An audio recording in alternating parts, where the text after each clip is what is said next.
welcome back to the debate. We're going to talk about two young players who made their England debuts over the international break and were widely acclaimed in terms of their performances. Callum Hudson-Odoi and Declan Rice, in very different situations with their clubs at the moment. As someone who works with young players, Callum Hudson-Odoi has obviously had his frustrations. It was the whole saga with Bayern Munich. But Chelsea find themselves in a very different position now with the transfer window ban. So where is his situation? Has that changed because of that?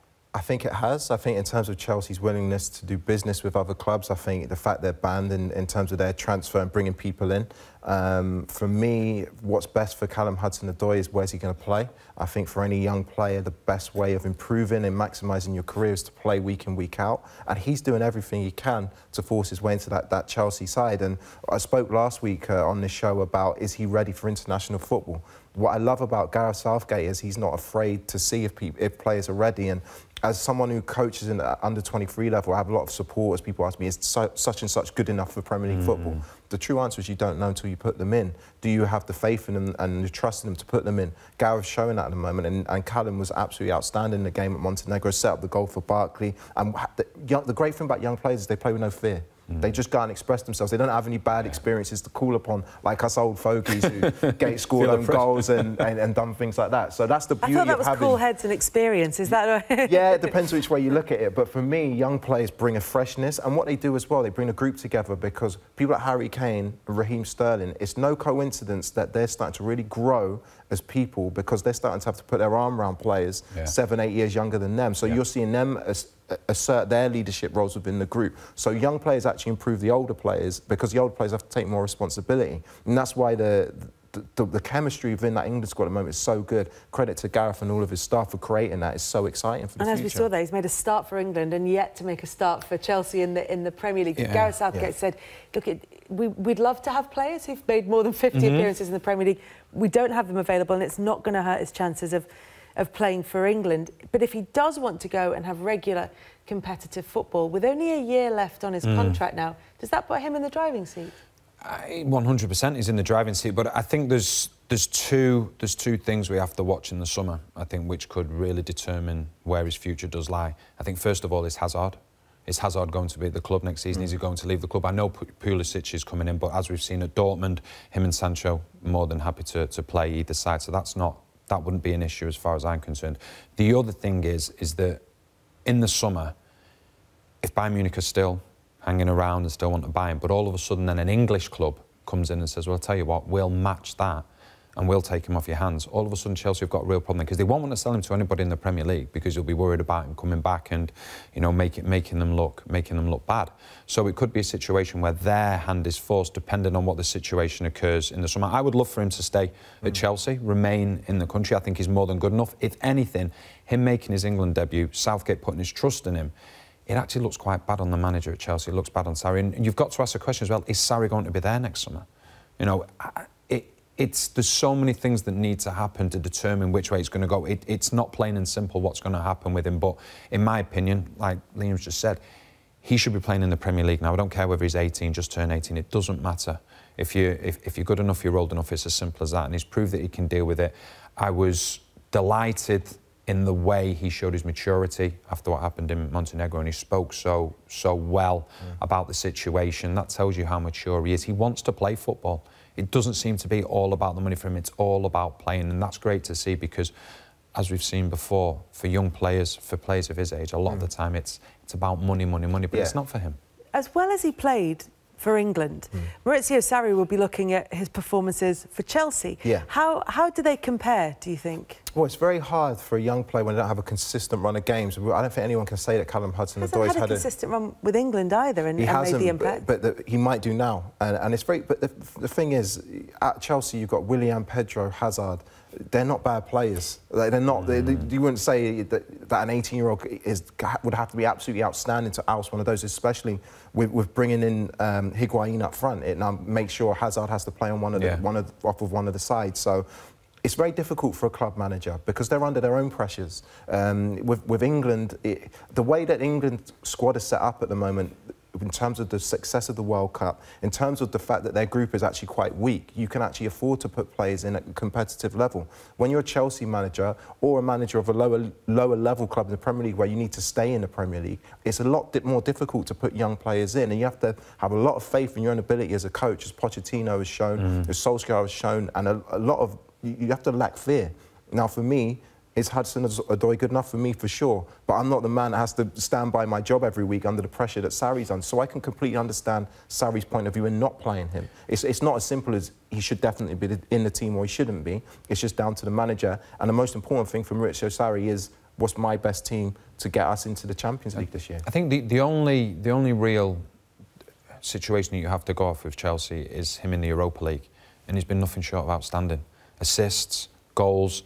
And there has to come a point, in my opinion, where you look at a player and you say, right, we have to play him. We have to play him because, like you say, you only realise and you only see how good a player is when you put him on the pitch. There can be all the talk about it, but you can put him on the pitch and it can completely fade out of the picture. We've seen that that's not the case with him. Yeah, but the bigger picture as well, as you talk about culture of clubs, Chelsea are notorious for when things go wrong, the coach leaves. So if you're in Sarri's shoes, does he have time to really say, I want to give this, this is like the top line, I want to give him 10 games?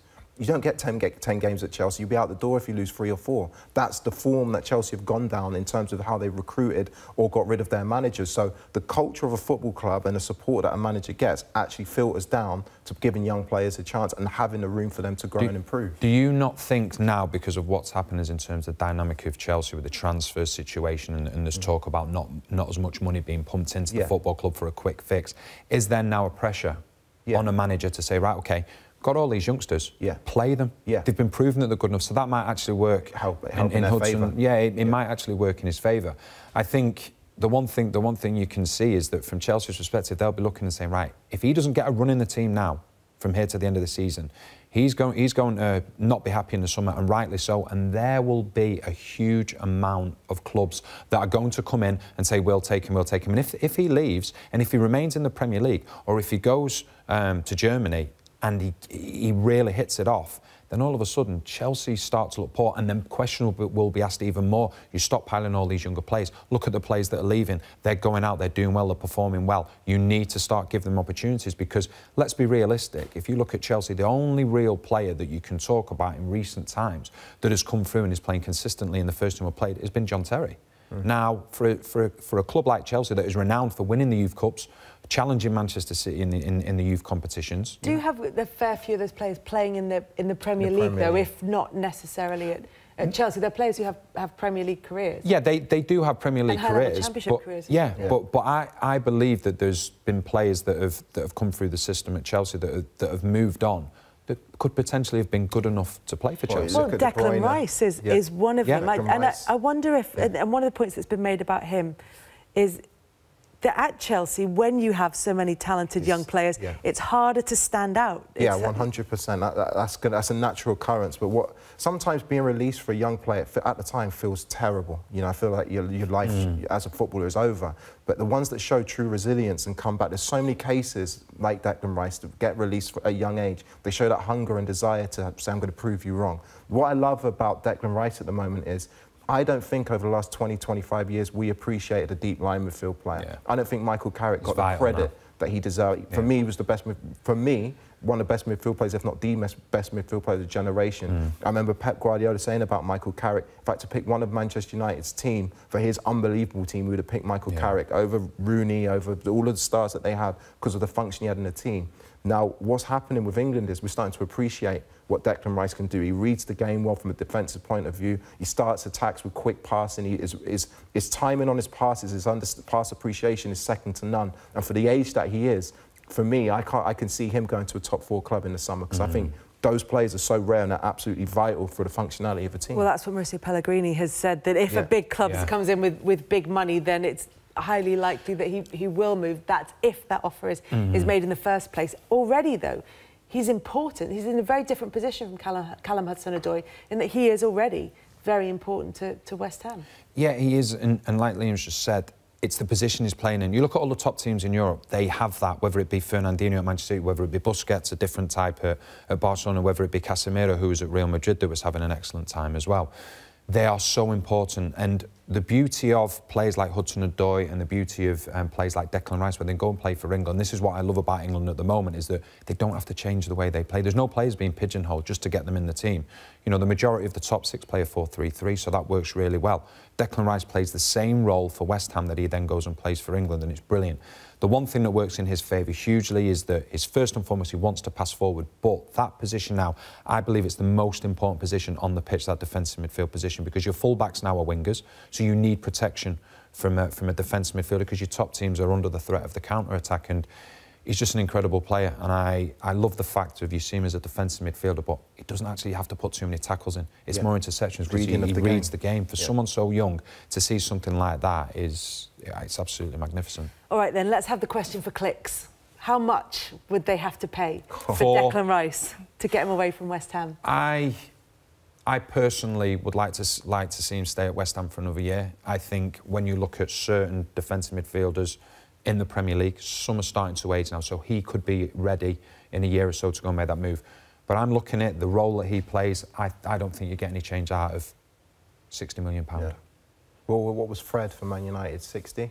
50 odd? I think at 50 odd he was, yeah. So it's crazy talking about those numbers still. Yeah. I'm still finding it mind-boggling. In the current market, yeah, you're looking at 60, 65 It's the importance of that role, isn't it? Of his age as well. Yeah. He's playing like a seasoned 30, 31-year-old. And his understanding of the game is something that is inbred. He's an absolutely outstanding young footballer.